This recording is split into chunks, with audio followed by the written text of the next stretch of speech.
is going to be Life After the Finish Line, Keeping Retired Racehorses Healthy from the Inside Out. This free webinar was made possible thanks to the generous support of Grayson Jockey Club Research Foundation, and we're very grateful for their continued sponsorship of the Retired Racehorse Project. My name is Kristen Kovach-Bentley. I'm the managing director of the RRP, and as a horse owner myself, I'm really excited to learn right alongside you all this evening. I have 2 thoroughbreds and a standardbred, so all of this applies to them as well. Offering free webinars to the public is an important part of our educational work at the RRP to empower equestrians with the tools that they need to be successful with the thoroughbred breed. If you find this topic interesting, I invite you to check out all of our other free resources at therrp.org, including over 200 articles in our free education library and recordings of past webinars, seminars, and demos. We will have ample time for Q&A this evening, so if you have questions as Dr. Bishop goes through her presentation, please leave them in the Q&A section on Zoom or in the comments on Facebook if that ends up working for us, and we'll round up all of the questions at the conclusion. Our presenter this evening is Dr. Rebecca Bishop. Dr. Bishop is lecturer in equine emergency and critical care at the University of Illinois College of Veterinary Medicine. A lifelong equestrian and horse lover, Dr. Bishop received her Doctor of Veterinary Medicine degree from Tufts Cummings School of Veterinary Medicine in 2017, followed by a rotating internship at Mid-Atlantic Equine Medical Center in Ringgoes, New Jersey. From there, she went on to the University of Illinois, where she completed an equine surgery internship, a master's degree in veterinary clinical medicine, an equine surgery residency, and a PhD in comparative biosciences. Dr. Bishop is a diplomate of the American College of Veterinary Surgeons Large Animal and is currently a fellow in large animal emergency and critical care. Her primary clinical and research interests include improving diagnosis and treatment of gastrointestinal disease in horses, with a focus on the gut microbiome, equine gastric ulcer syndrome, and complications following colic surgery. Dr. Bishop's research has been recognized internationally, and she was the 2024 recipient of the Grayson Jockey Club Stormcat Career Development Award. When she's not in the research lab or on the clinic floor, Dr. Bishop can usually be found at the barn with her Irish sport horse mare Pearl and her project horse Rita. So Dr. Bishop, thank you so much for joining us this evening, and I'm going to turn it over to you. All right, thank you so much, Kristen, for the lovely introduction, and to both Grayson and the Retired Racehorse Project for hosting this webinar tonight, and everyone who's joined us on Zoom and Facebook. So just to start with a quick overview, we're going to first go over some relevant aspects of horses' digestive anatomy and physiology, then talk about specific aspects of racehorse life that challenge gut health, before we get a little bit nerdy about some specific GI diseases, and then we'll wrap up by talking about how to support gut health when a racehorse is transitioning into their next career. So the equine gastrointestinal tract I like to describe as vast and elaborate. It's about 30 meters long and has a capacity of 150 liters from the stomach all the way through to the rectum. And all of that is folded up and carefully arranged within the abdomen in a way that always boggles my mind that it manages to mostly stay in the right place and function the way it's supposed to. This is my favorite schematic to illustrate their complex GI anatomy. The horse's GI tract can be roughly divided into the foregut, which includes their single-chambered stomach and the small intestine, and the hindgut, which consists of the cecum, large colon, and small colon. Unlike cows, who have 4-chambered stomach where they do digestion of plant fiber, horses are what we call monogastric or single-stomach herbivores, which means they rely on microbes within the hindgut to break down plant fiber for effective digestion and extraction of vital proteins and other nutrients from the diet. In general, the aspects of racehorse lifestyle that contribute to gastrointestinal issues include a diet that's higher in starch and lower in fiber to meet their high metabolic energy demands, intense workouts that are often done early in the morning and after their first grain meal, limited access to turnout, travel, and other lifestyle stressors, as well as musculoskeletal injuries, which may require treatments that themselves carry a risk of GI side effects. While racehorses have the same fundamental digestive physiology and nutrient requirements as other breeds of horses, the intensity of race training results in substantially higher energy demands. High-quality forage is the cornerstone of any equine feeding program, but even with free choice access to high-quality hay, thoroughbred racehorses cannot consume enough calories and forage to meet their daily energy needs. Therefore, most horses in race training will be supplemented with concentrate feeds, often exceeding 10 to 20 pounds per day. I'd like to note that this is a very non-scientific pie chart, just to kind of generally illustrate the relative amounts of different dietary components. Traditionally, racehorse trainers have fed starch in the form of cereal grains such as corn, barley, and oats. Although these days most trainers use a commercially formulated concentrate feed that includes the proteins, fats, vitamins, and minerals in addition to a starch or mixed starch base. Additional fats, whether in the form of vegetable oils or ground pelleted flax or rice bran, is often used to add additional energy to the diet. Other micronutrients such as minerals and electrolytes may be added depending on the horse's need. All horses lose a large amount of electrolytes through sweat, especially during intense exercise. So replenishing electrolytes is important to encourage them to continue drinking, as well as to support muscle contraction and muscle recovery after exercise. Although grains provide easily accessible energy in the form of starch, large grain meals can have detrimental effects on the horse's gut health. Dietary starches are meant to be broken down by enzymes and then absorbed in the small intestine, but consuming a large amount of starch at one time can overwhelm those mechanisms, resulting in spillover of starch into the cecum or colon. Unlike forage, which is broken down slowly into beneficial fatty acids, starch that makes it into the hindgut is rapidly fermented by bacteria, resulting in a markedly decreased pH, or what we call hindgut acidosis. This change in pH disrupts the microbial communities and can damage the colon lining itself, contributing to conditions such as colic, laminitis, reduced performance, and hindgut ulcers. When large amounts of concentrates are needed to meet a horse's energy needs, they should ideally be divided over multiple meals to decrease this risk. So I'm going to spend the next little bit of time digging into some specific gut health concerns that are common in racehorses and those moving on to their next careers, specifically equine gastric ulcer syndrome, dysbiosis, right dorsal colitis, and overall maintenance of body condition. Equine gastric ulcer syndrome, or EGUS, is a common cause of discomfort in horses and can result in a range of clinical signs, from poor performance and loss of body condition to inappetence and even overt colic. Gastric ulcers are found in horses of all breeds and lifestyles, with reported prevalence of 37 to 56% in sport or pleasure horses, and it's also a major concern for horses being treated for other types of illnesses, with about half of horses presenting for colic showing evidence of EGUS. However, it's even more common in racehorses, with up to 80 to 100% of standardbred and thoroughbred racehorses having clinically significant gastric ulceration. Stepping back to the horse's stomach for a minute, the stomach is divided into two regions based on the type of mucosa, or the lining tissue that's present. And this unique anatomy is important to understand when we talk about the different types of gastric ulcers that occur in horses. The esophagus, which is up on the top right, empties into the dorsal or upper part of the stomach, which is lined with a squamous epithelium that's similar to the lining of our esophagus. The ventral or lower part of the stomach is lined with a glandular mucosa that is most similar to our stomach lining in both structure and function. The area called the margo plicatus demarcates the transition from the squamous to the glandular gastric mucosa, and it's a common location for gastric ulcers to occur.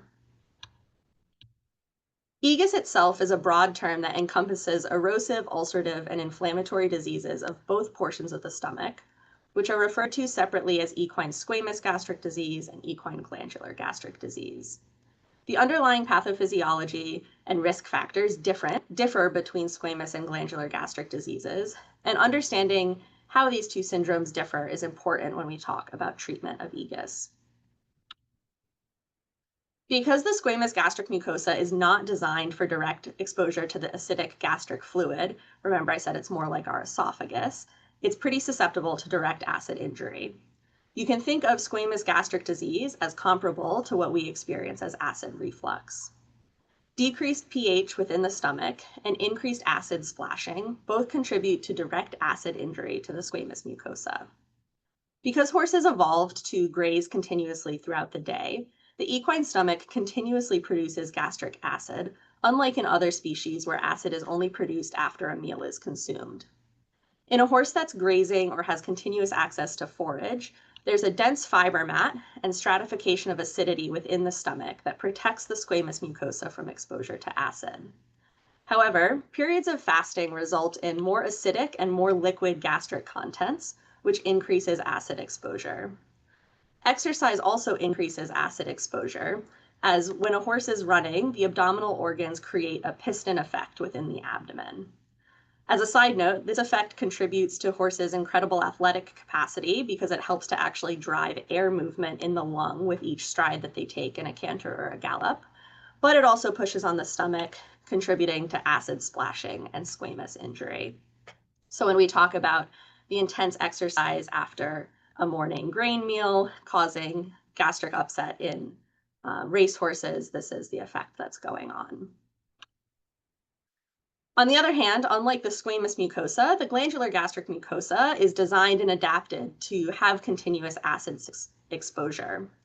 It's normally protected by mucus and bicarbonate secretions that make it more resilient or protected from the effects of gastric acid.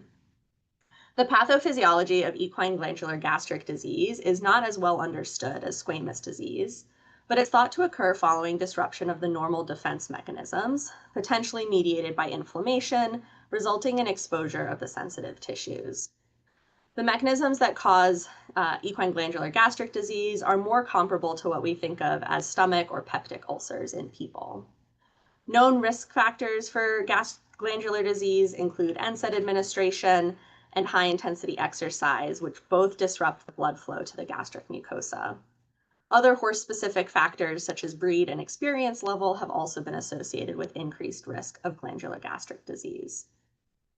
And so overall, understanding these two different manifestations of equine gastric ulcer syndrome is important when we think about diagnosis and ultimately treatment. Moving on more to the hindgut, dysbiosis means a disruption of the normal microbiota or the normal population of bacteria and fungi that results in changes in functional composition and metabolic activities. So who's present in the microbiome and what jobs are they doing? Intestinal microbiota have long been recognized for their role in the digestion and breakdown of complex food particles in many species, including horses. And they're even more important for herbivores because it's these gut bacteria that are responsible for taking the large amounts of fiber in the diet and converting it into useful and beneficial components like proteins and fatty acids. The diverse, dynamic, and complex microbial population is believed to be responsible for maintaining overall gut health. As I've already alluded to a little bit, anything that causes changes in the structure of the intestinal microbiota can precipitate or exacerbate gastrointestinal disease by upsetting the normal digestive and metabolic processes. While the horse's gut microbiome is quite stable when they have consistent diet and management, changes in geographic area, the type of management system, so how much turnout they have, how much exercise they do, the diet composition, and even just the stress of travel have been consistently demonstrated to alter the fecal microbiome. Despite everything we've learning, and this is a rapidly increasing field, there remains a lot that we, even as a research community, don't understand about the implications of these changes in the microbial populations. But I think it's safe to say that disrupting the normal gut flora can contribute to health problems in both the short and long term. Sticking in the colon, right dorsal colitis is a specific type of large intestinal inflammatory disease that's characterized by localized thickening and edema of the colon wall with associated ulcerative lesions. Clinically, right dorsal colitis can present as colic, acute diarrhea, or a more chronic mild colic and general poor doing. And so these images are showing this is an ultrasound image of the right side of the abdomen, and between those little calipers there is a markedly thickened wall of the colon. And this is a picture of a colon at an autopsy exam with all of the purplish red discoloration being areas of inflammation. Aside from right dorsal colitis specifically, hindgut ulcers is a more general term that can encompass right dorsal colitis along with less specific disruption of colonic homeostasis in general. While the processes underlying this disease are not very well understood, we believe that it's related to both inflammation and disruption of protective mechanisms, which is similar to the underlying mechanisms of glandular gastric disease. Acidosis secondary to a large starch meal can contribute to local inflammation and damage to the colonic mucosa either acutely or chronically over time. Administration of NSAIDs, such as butanamine or Equiox, also contributes to disruption of the colonic barrier, especially if they're given to dehydrated horses. Unfortunately, we don't currently have an accurate or definitive test to quantify large intestine inflammation or diagnose hindgut ulcers in horses, although this is an area that we are actively studying. And last but certainly not least, I want to give some time to talking about maintaining adequate body condition, as this can be a challenge for thoroughbred horses in all life stages and disciplines. Racehorses in active training are elite athletes with bodies that are composed largely of muscle with little fat. Thoroughbreds especially have a genetically high metabolism that contributes to their lean body composition, extreme athleticism, and high metabolic energy demands. Recently retired racehorses will still have a higher than average resting metabolic rates given their overall high level of fitness. Plus, they're often young and still growing, meaning that they may require more dietary energy than would be expected for their new, much lighter workload. However, it's also important to recognize that as they come down from their first career and grow into their mature frame, there will likely be a period of muscle loss and body mass redistribution in which they appear thin or hippy and ribby despite receiving adequate nutrition. And so it's important not to panic about that phase that they might go through. Monitoring both body condition score and muscle condition can be useful to help track your horse's weight and progress during their transition or at other periods in their life.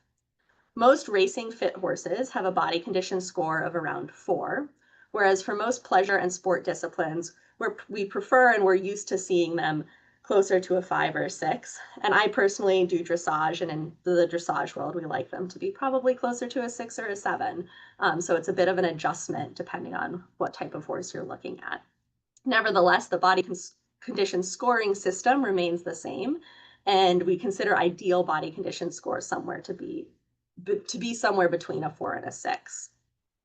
The body condition score is based on evaluation of several areas where excess fat is typically deposited in overweight horses. So that would be the crest of the neck, the base of the withers, the loin, the tail head, covering over the ribs, and behind the shoulder. Using a scoring chart and recording your horse's body condition score every 3 to 4 weeks can be useful to help objectively track their progress. Additionally, the appearance of top line muscle or the lack thereof can greatly confuse our eye when we're making an overall perception of a horse's body condition. Poorly developed musculature along the thoracolumbar spine and croup is expected in a horse that's not in active work, but it can give the appearance that the horse is underweight.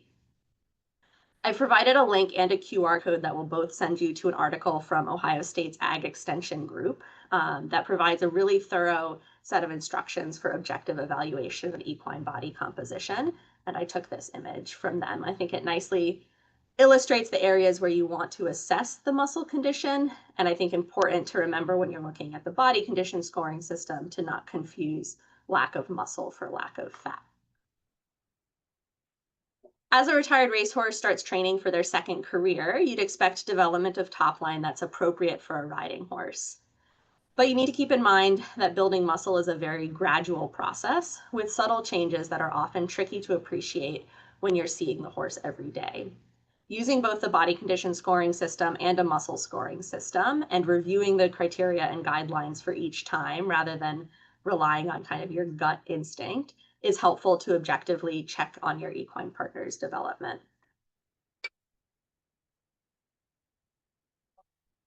Okay, so I hope that background information has been interesting, but I'm sure that you're wondering how we can put this knowledge into practice. So I'm going to spend the rest of the time talking about some actual recommendations.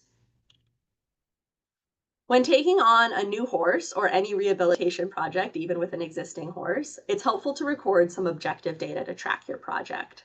Again, this QR code will take you to the same resource for body composition evaluation, including the record sheet that I have a screenshot of here that you can use to note down scores for each body area individually.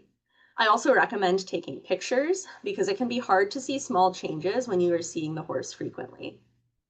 These pictures on the right are of my mare Pearl. She's not a racehorse, but she had been out of work for a while prior to taking the top picture.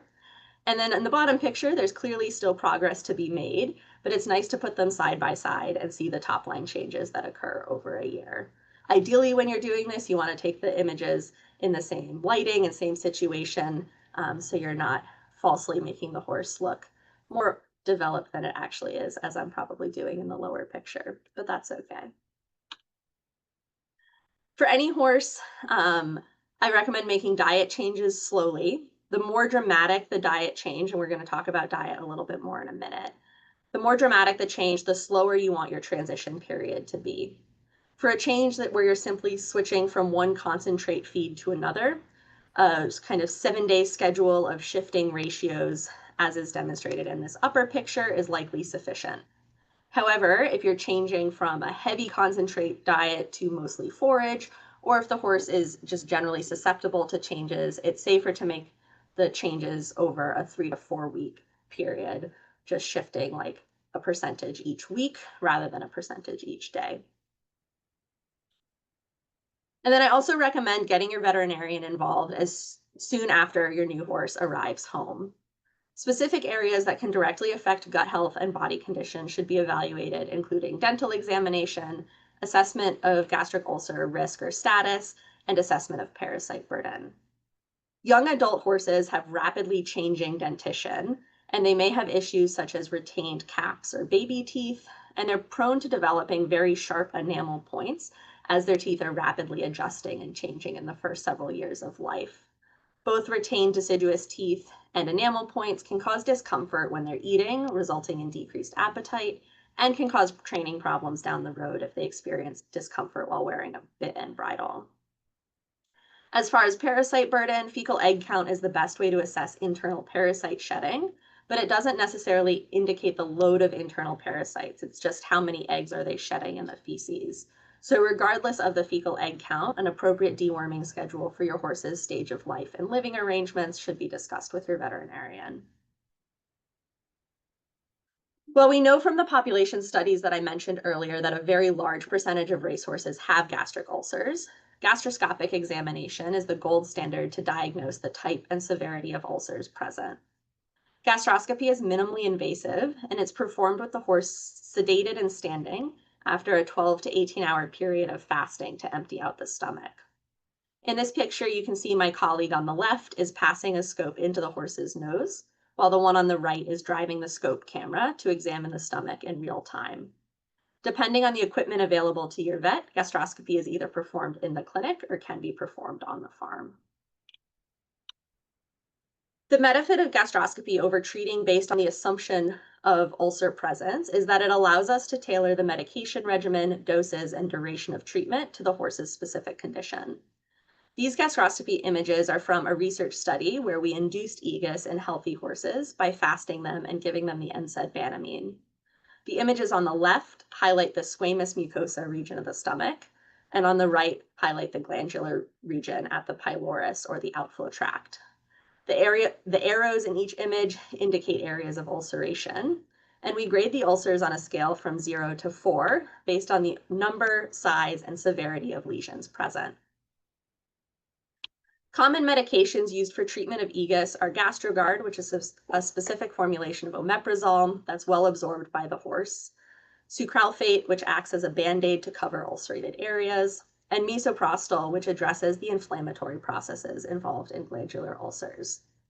These medications, however, can be quite costly, and treatment is often required for a month or more, so it is worth to have the scope performed to guide treatment decisions in many cases. So earlier we talked about the concentrate-centric diet that's typically fed to meet daily energy requirements on the track. As soon as the racehorse leaves the track for their new career, their exercise intensity level likely decreases dramatically, and so does their daily caloric needs. The diet should be transitioned to one centered around forages, mainly good quality hay and pasture. Concentrates, fats, and minerals should still be added to meet the horse's nutritional needs, although you will want fewer calories from starch to avoid fueling any hot behavior, with instead a focus on fats and proteins for weight and muscle gain. As we've already discussed, the horse's digestive system is designed to function best with consistent intake of high fiber forage. By feeding the majority of a horse's calories in the form of forage, they can be allowed access to feed throughout the day, which prevents boredom and more closely mimics their natural grazing behavior. Forage also has a protective effect against the development of EGIS, both due to its naturally high amounts of the buffering ions calcium and magnesium, as well as the stimulation of saliva production when the horse chews forage, which contributes to buffering of gastric contents. Once consumed, the fiber is slowly digested by microbes in the hindgut into volatile fatty acids, or VFAs, that are used throughout the body as an energy source and are also directly beneficial to the colonocytes, or the cells that line the inside of the colon. However, even with the best quality forage, additional protein, vitamins, and minerals are often needed for a well-rounded diet. Forage analysis is ideal to determine what your specific hay and/or pasture is rich in and lacking. Ration balancer pellets are low-calorie supplements that consist primarily of protein, vitamins, and minerals, and they're ideal for horses that can maintain their weight on pretty much forage alone, just to add whatever else is missing from the forage diet.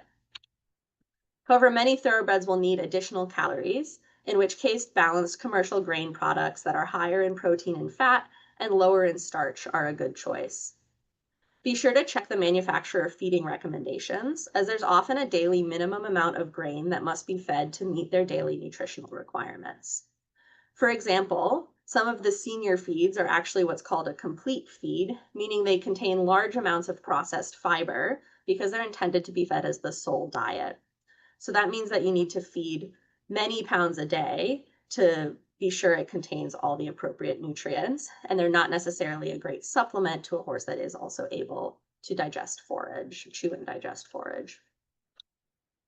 Regardless of the total daily amount of concentrate grain required, limiting grain meals to no more than 3 to 4 pounds in a single feeding is recommended to avoid the starch spillover into the hindgut that then causes acidosis. Fat supplements are a great way to increase a horse's caloric intake without increasing the starches that can contribute to hot or nervous behavior. Vegetable oils and pelleted or powdered top dressings, such as rice bran or flax meal, are convenient and typically palatable. Beyond just providing calories, some fat supplements are enriched with the so-called good polyunsaturated fatty acids, which can confer additional health benefits, including supporting immune and inflammatory responses, gut health, skin and coat health, and joint health. Theoretically, fat sources with a balance of the different types of omega-3, 6, and 9 fatty acids are the most beneficial. There are many of these products commercially available.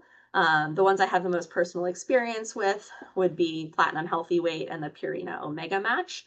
But as with everything else, recommend discussing with your veterinarian or nutritionist options that are available in your region and budget. Proteins, specifically amino acids, are the building blocks for muscle. An average size mature horse in light work needs about 600 grams of protein daily, and that goes up to 1 kilogram for a moderate or heavy workload. Good quality protein sources for horses include soybean meal and alfalfa. Likely your horse's protein needs will be met by selecting an appropriate balanced concentrate for their workload. If the horse doesn't tolerate concentrate grain, a balanced amino acid supplement can be added to a ration balancer to increase the protein in the diet.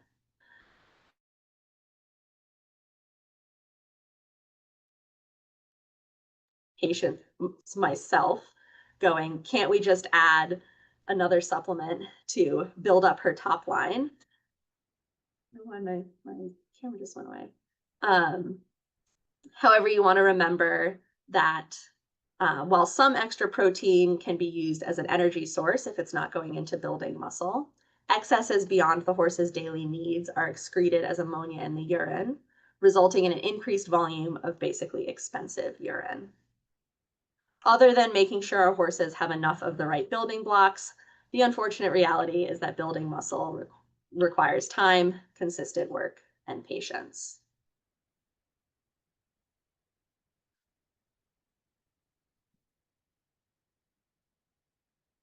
Oh no. Sorry, I'm trying to get my video up. There we go.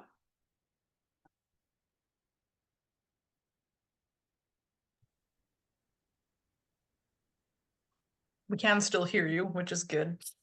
Great. Okay. And then I just closed out of my presentation by accident. So we should be back in business now. Yeah, there we go. Okay. Great. Sorry about that. Okay. So speaking of protein and supplements, the market is absolutely flooded with supplements that claim to protect the gut, build muscle, strengthen feet, grow a better tail, calm the mind, and everything in between. Supplement companies have very effective marketing, and it can be totally overwhelming to figure out what is best for your horse and what's compatible with your bank account. Even if you have unlimited resources, combining too many supplements can actually result in dietary imbalances that have negative health effects. That being said, I'm going to share my thoughts on what I would prioritize as far as gut health supplements go. Well, the first one technically isn't related to gut health so much as overall health, but horses require vitamin E for healthy nerve and muscle function, with the recommended minimum being 1,000 or more international units per day. Green fresh grass contains ample available vitamin E, but horses must have access to green grass for at least 15 hours per day to meet this requirement. Unfortunately, vitamin E breaks down quickly when it's exposed to heat, so it gets lost in the haymaking process and becomes depleted when pasture dries out as the summer goes on. Because most horses don't have enough time on adequate pasture, I recommend adding a vitamin E supplement daily, especially in winter or drought conditions or when there's simply not enough pasture to go around. Water-soluble vitamin E, such as Elevate and M-Cell, are more bioavailable than other forms, which means they're better absorbed and better utilized by the body. Calcite is a highly bioavailable form of calcium that's found in marine algae, and it's increasingly being included in horse feeds and gastric support supplements as both a buffering agent and a source of dietary calcium. Although the buffering effect in the stomach is short-lived, for ulcer-prone or generally sensitive horses, this is one supplement that can have a tangible benefit when it's fed as a snack prior to exercise, trailering, or other times of stress. Of course, alfalfa hay is also very high in calcium, and feeding an alfalfa meal can have the same transient buffering effect. There are claims that calcite also helps to buffer pH changes in the hindgut, although in my opinion, this remains to be confirmed. All that being said, calcium content is one of the reasons I'd recommend to avoid combining multiple supplements. Horses get rid of extra calcium in their urine, and I've recently treated a few horses with calcium-based bladder stones that were receiving 3 or more calcium-containing supplements, which resulted in a huge dietary of excess calcium that then built up in the bladder. Probiotics have been a very hot topic for both animals and humans as our general awareness of the gut microbiome and its importance has spread. Probiotics, by definition, are live microorganisms that provide health benefits when they're consumed by improving or restoring the microbiota in the gut. Common probiotics for horses include lactobacillus, bifidobacterium, and enterococcus, which are all bacteria, as well as the yeast Saccharomyces. The idea is that by increasing the number of these beneficial bacteria, they can outcompete disease-causing bacteria and potentially inhibit toxin absorptions. However, the more we study the microbiome, the less convinced I am that we understand it well enough to design or administer commercial probiotics that have substantial health benefits. The gut microbiome is highly complex and individual specific, and while there are absolutely some groups of bacteria and fungi that have known beneficial functions, it's not clear that administering a large amount of one specific strain is overall a benefit to the microbial community. Furthermore, the odds of beneficial microbes surviving the process of making a supplement, storing it, administering it to a horse, and then traveling through the acid and digestive enzymes in the stomach and small intestine to ultimately colonize the large colon are pretty low. In adult horses, the likelihood of a commercial probiotic being detrimental is low, but it isn't necessarily where I prioritize spending my money. On the other hand, prebiotics are compounds that foster growth or activity of the beneficial bacteria and fungi that are already living within the GI tract. Unlike probiotics, prebiotics do not need to be live or viable within the gut to provide a benefit. Plant fiber itself is a prebiotic, as it provides an essential energy source for the good fibrolytic bacteria that produce those beneficial volatile fatty acids. Yeast also provides amino acids and other oligosaccharides, or complex sugars, that nourish desirable bacteria. Short chain fatty acids, such as butyrate and valerate, are anti inflammatory to the colon lining cells itself, and they're produced by the horse's own gut microbiota, but they can also be provided directly in supplements or grains. Many gut health products contain a combination of both probiotics and prebiotics, but in my opinion, it's the prebiotic content that I prioritize given what we know about this area at this time.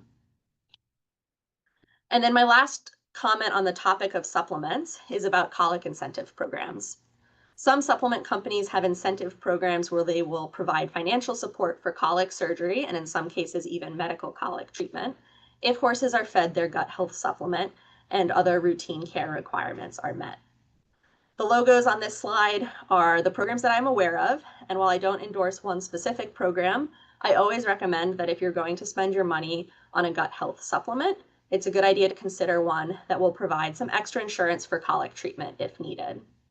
Each program has different eligibility requirements and types of coverage offered, so it's really important to understand the expectations and limitations prior to enrolling, especially as these supplements can be quite expensive when you add them up over the course of a year. So just a summary to wrap up, and then we should have plenty of time for questions. The horse's gastrointestinal anatomy and gut microbiome is complex, with normal function essential for overall health. The typical racehorse diet is high in calorie and starches to fuel their intense athletic demands, but this, combined with other stressors in the racetrack lifestyle, predisposes them to gastric ulcers and dysbiosis, among other problems. To support gut health during their transition to a second career, management should focus on addressing existing GI disease, providing a diet with the majority of calories from forage, and a diet that is high in fiber with added fat and protein as needed to support developing the body and muscle condition needed for their sport or leisure career. Additional supplements, if added, should be based on considerations of the horse's overall diet and health needs, and ideally in consultation with your veterinarian. Before we open it up to questions, I'd like to thank again the Retired Racehorse Project and the Grace and Jockey Club Research Foundation for hosting and sponsoring this webinar. And thank you all for your attention.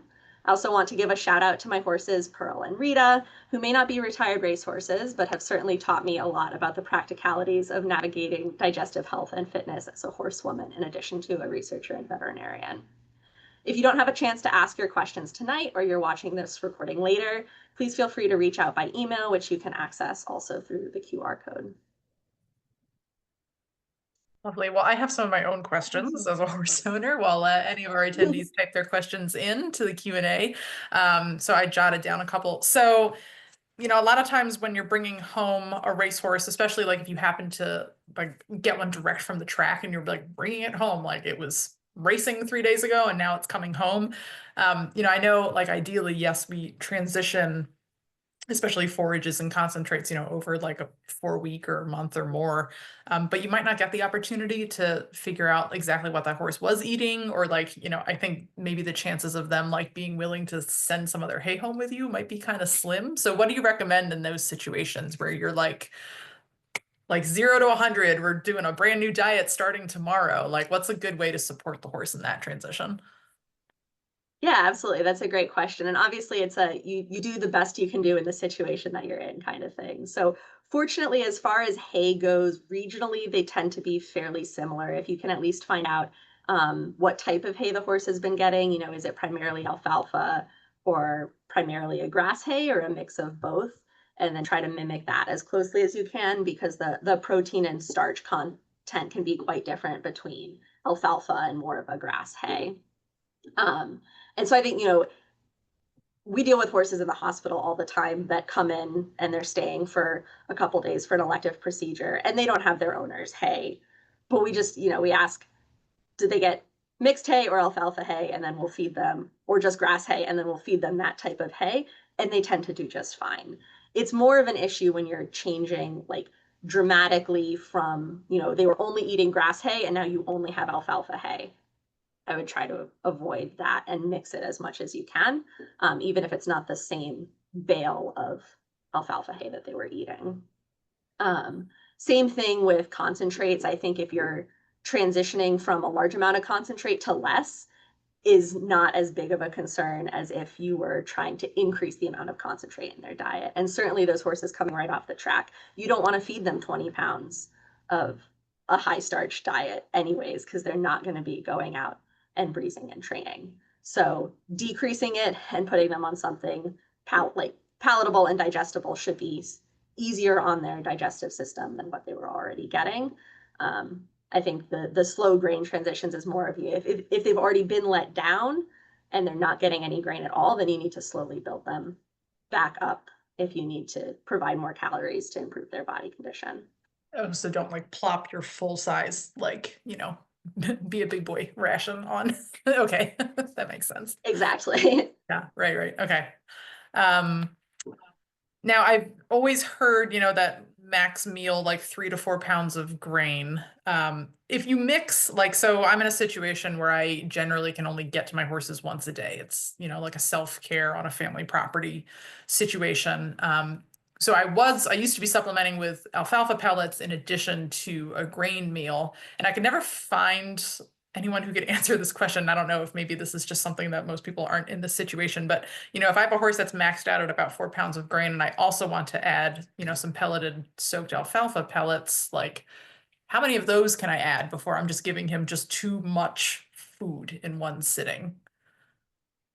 Yeah, that's a great question. And I think there's a lot of confusion, like in this, I say this because I've also had this confusion too, between what is a concentrate and what is a forage, right? Because our brains say, oh, it's pelleted, therefore it's a pellet, Feels so like a it's concentrate, concentrate. yeah.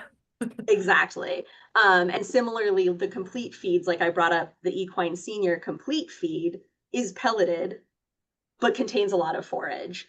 And so that 3 to 4 pounds of concentrate is really about the amount of starch in the diet, because like if you go over that in a high starch meal, that's where you get into the situation where the amount of starch you fed all at once is more than the small intestine can handle and is going to get into the colon and cause the acidosis situation.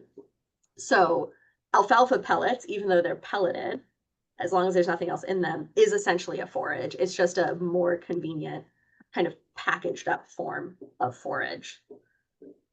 So I would say, I mean, not unlimited, because you want the horse to be able to access and eat the concentrate grain that you're giving them, but reasonably unlimited. Yeah. He tended to Alfalfa kind of pellets, like, Timothy pellets, alfalfa yeah. cubes are all just another way of purchasing forage. Yeah, because I'm not in a place that has a lot of alfalfa hay available where we live regionally. So I was like, oh, this is a good way to get, some of that like higher calcium alfalfa into you. And the horse tended to kind of like he would tap out at about like 7 total pounds of stuff in a bucket. And I was like, oh, I wonder if I'm over, if I'm setting this horse up for failure or catastrophe by just giving him too much stuff at one time. And I think he was just like, this is as much as I can physically eat. So I Yeah. was sort of letting him And they dictate. do, yeah, they do have a finite size of their stomach. Right. Their stomach holds about 20 liters um, of total volume. And so if you think about like 7 pounds is generally about 7 quarts. And then if you add water to the alfalfa pellets, that's more. Even if you don't add water, they're going to drink water on their own. And they've already got contents in their stomach. So yeah, they do get full. Now they shouldn't eat themselves to the point where they're going to explode their own stomach unless there's something else really wrong. Good to know. But yeah, it sounds like he was self-limiting, like what am I comfortable Yeah. taking Okay. in wise. Nice. Okay. I have a question from Wendy Lind. She's a many year makeover trainer. Welcome, Wendy. Is there a benefit of hay cubes versus hay pellets if you have to choose between one or the other? No benefit that I'm aware of, certainly, other than, if there's a difference in palatability and convenience. For both cubes and pellets, I generally recommend soaking them if the horse will eat it soaked. Not every horse will eat, especially the pellets, Usually in hospital, they'll eat them when they're really hungry. And then after a couple of days, they're like, I don't want this kind of soggy oatmeal situation. Whereas hay cubes tend to still be a little bit more forage-like and a little more appetizing after they've been soaked. And for anyone who's listening that isn't aware, the reason that we recommend soaking those things is because they have a large capacity to absorb water, and you don't want a situation where they've swallowed a bit more than they can get down, and it starts absorbing water sitting in the esophagus and can cause a choke or an esophageal obstruction. So it's safest, some horses are very wise and they will chew them up and they will do just fine, but it's always safest to make sure they've absorbed all the water they can absorb before you feed them. Nutritionally, I don't think there's any difference between cubes and pellets. It's a personal and a horse preference. Is there a difference between, or any benefit between like straight alfalfa hay and a pellet or cube? If we're saying like pellet and cube is about the same, is hay better than that? For like the long stem aspect. Yeah, the hay is going to give them the most forage to chew because like alfalfa cubes are already chopped up and pellets are even further processed. So when we're thinking about, the mental stimulation and behavioral benefits of chewing forage, plus the chewing and buffering from the saliva that occurs, you're going to get more of that with a hay. But otherwise, in terms of like the amino acid and the calcium content and everything else, they should be pretty comparable. I have another one of my own questions. If you have horses that are on like 24/7 good quality grass and you just continue to supplement the vitamin E just because it's easier to just do the same thing all year round, can you overdo vitamin E or does that just pass through? It is fat soluble, so it's technically a little bit easier to overdo than the vitamins that are passed in the urine. That being said, the capacity that they have to utilize vitamin E over that like 1,000 IU ideal is very large. So when horses have like neurologic injuries and some inflammatory conditions, we'll supplement them with additional vitamin E because it has free radical scavenging and antioxidant properties. And those horses will give 10,000 international units per day sometimes. And there's no like toxicity effect. So yeah, if it's easiest to just do the same thing year round and not have to worry about what is your quality of grass. Honestly, as I was putting this presentation together, I have typically taken my mares off of the vitamin E in the summer, and I was like, you know what? I don't know that they actually get enough grass to be worthwhile. So I think they're probably going to stay on it all year this year. Okay. Yeah. And yeah, similar boat, like the grass quality, because we're on a shared family farm with cattle, the grass quality goes up and down fairly frequently as cattle rotate around. And then I have an open bottle of vitamin E. So I'm thinking like the chances of this not turning or being like kind of weird by the fall, I'm just gonna feed it through just so I feel like it's not going to waste at that point. So okay, good to know. Yeah, I was thinking about that yesterday as I was pumping away. I was like, ooh, we'll save that one for Yeah, Dr. and the pump Bishop's. is a great point. I find that's a really because the liquid supplements can be annoying to dispense, especially if you're in a boarding situation. Getting a pump and measuring like whatever the volume is of your pump to know what amount you're giving, whether you need one pump or two pumps, is the easiest way to not try to mess with syringes and things like that. It's just Yeah, not worth loopy the things that hassle. dick. You can Yeah, get, right. yeah, Yeah, all stuff. kinds of shampoo pumps and olive oil pumps and stuff on Amazon just to find the one that has the right like top size to fit your container. Yeah, right. I love that. Yeah, that's a good idea in case the pump that some of them don't send you a pump and then you're like, well, so yeah, that makes sense. Yeah. I can probably now get Yeah, and rid I of do the same thing that like Omega Match oil. The healthy weight usually comes with a pump. The Omega Match, at least when I bought it, did not. So I got a shampoo bottle pump on Amazon. And they're generally all pump about the same size, but I usually just check, what is it dispensing? How many pumps do we need to give? Nice. Okay. I'm going to circle back around to, I think, before we close, because I don't see any more questions coming in. Part of this is to just give a shout out to a webinar we did a few years ago that we refer back to fairly frequently on scoping before you treat ulcers, because there's other things that can present like ulcers that aren't ulcers that you will miss if you don't scope. Is there any damage that you can do by just like, I feel like it used to be very common. Like I did the makeover, I think 7 years ago. And at that point, like everybody was just like, just give them a month of GastroGuard or UlcerGuard. Like it's the same formula. It's just the dosing's a little different, but like just do it right off the bat. And I don't see that advice as frequently as I used to. So I don't know if like culturally we're realizing like we do need to scope. But like what can go wrong if you just are like, man, just do that right off the rack, like let's just give them all 28 days of UlcerGuard and hope for the best. Like what might we miss if we're doing that? Um, the biggest thing is if you do that, you don't know what you started with. So if you treat them for 28 days and then they're still having issues and you scope at that point, you don't know if the ulcers were worse and now have improved but just not resolved, or if there is something else going on. You also don't know if you're wasting your money because even though it's 80 to 100%, like if your horse is in that 20%, um, doing a full course of full dose UlcerGuard or GastroGuard is quite expensive. And depending on, the regional costs, sometimes it's much less expensive to do the gastroscopy and find out either that you don't need the GastroGuard or you need to treat with GastroGuard plus something else like misoprostol to be effective, rather than getting in a situation where you've already treated for a month and now you need to treat for another month. I think one of the things that's changed culturally is the access to veterinarians that can perform gastroscopies. The gastroscopy units have gotten more and more portable, and more veterinarians in the field have gotten trained and are comfortable doing scopes. So when it's not something that you have to load the horse up and haul them into a clinic and make it into a whole big ordeal, just increases the access to the procedure on the farm. Obviously, as a veterinarian, I think I'm a little bit biased towards it's always worth to have the diagnostics and know.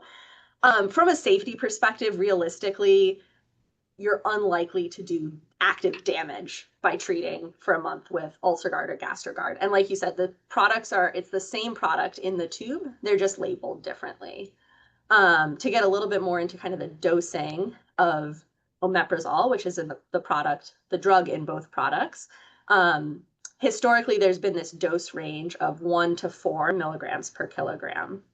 So a full dose being 4 milligrams per kilogram, and a quarter dose being the 1 milligram per kilogram. And so UlcerGuard, which is the preventative labeled drug, if you look at the markings on the tube, each dose is a 1 milligram per kilogram dose.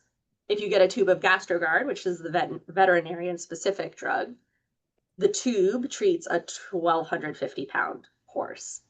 It's the exact same amount of drug in both tubes. They just have different labels on them. So for treatment, we want to guarantee the most acid suppression.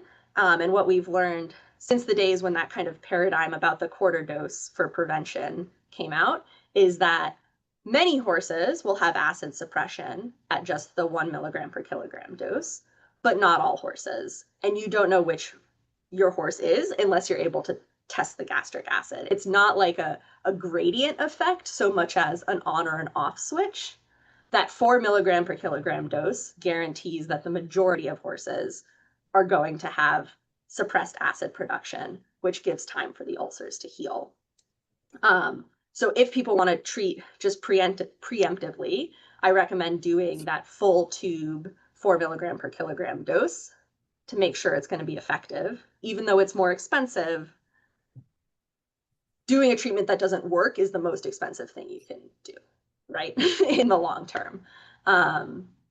So it's a balancing act. And obviously, again, as a veterinarian, I'm biased, but having a conversation with your vet about which one makes the most sense for your situation, whether treatment preemptively and hoping the horse does well clinically, or scoping first makes sense. Another consideration is that Boehringer Ingelheim, the company that makes GastroGuard, has a great guarantee program where if your vet performs a scope and has documented ulcers, you treat for a month with their product at the full dose, and then you scope again at the end of that month and the ulcers haven't resolved, they will often cover the whole next month of treatment.